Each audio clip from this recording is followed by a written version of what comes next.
Hello and welcome back. This is video number 7, and in this video we're going to talk about how to expand beyond the core foundation of WooCommerce.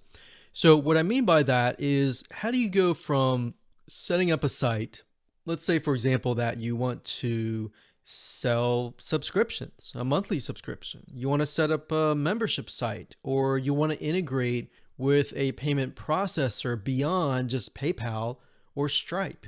So to do that, you will need to have an extension. So to do that, what you'll need to do is go to WooCommerce.com. That's WooCommerce.com. And you'll need to go under the extensions store. Now, there are a lot of free extensions, but there are a lot that cost money.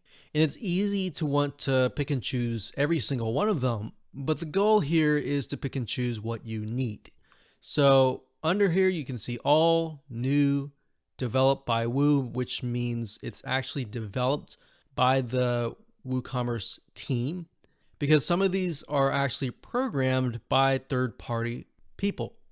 We have enhancements such as cart, checkout features, merchandising, product page features, search and navigation, and international.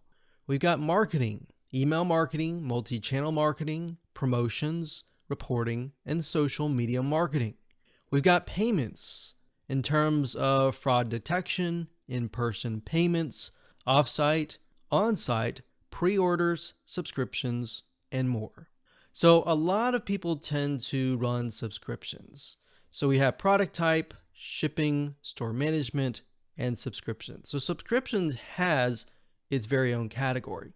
So I'm going to open this in a brand new tab.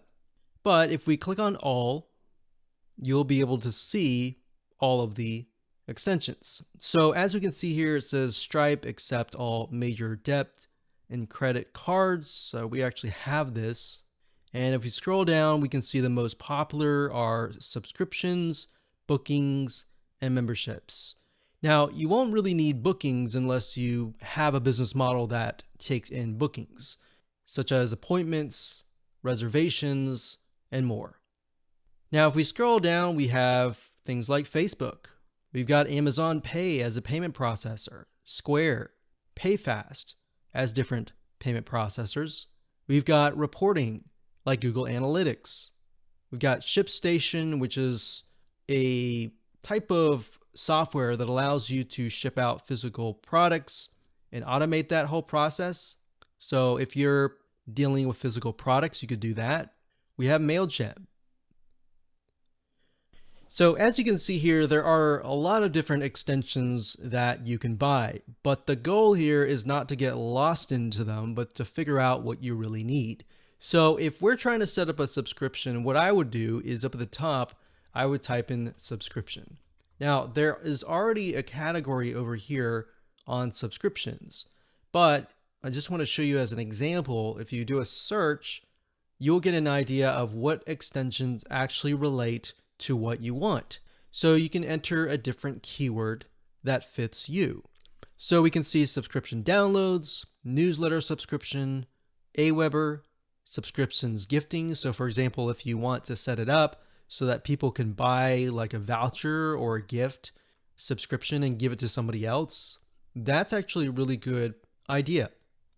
We've got other payment processors, and we got Zapier. And we'll talk more about Zapier in the next video where we talk about automation. So Zapier is a platform that allows you to automate a lot of WooCommerce or WordPress tasks. And we'll talk more about other plugins that we have tested that work really well that fit that description. So the goal here is to figure out, what I would do is go through here, figure out exactly what you need, write it down, and then look at it and ask yourself, do you really need these items? Because it's really easy, as I said, to get lost in them and try to buy 10 or even 20 different extensions. So start with the basics and then branch off from there.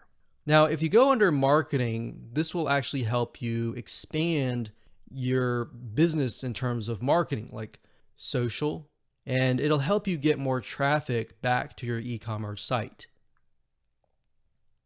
Now, you can also find other WooCommerce extensions if you go to google.com and search for that.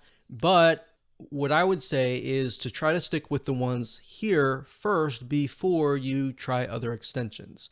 And mainly because WooCommerce and their team, they do a really good job in terms of vetting and trying to figure out what extensions are actually legit and which ones are rated well and provide really good customer service. Because to get embedded into the directory, they're not just going to accept everyone. All right.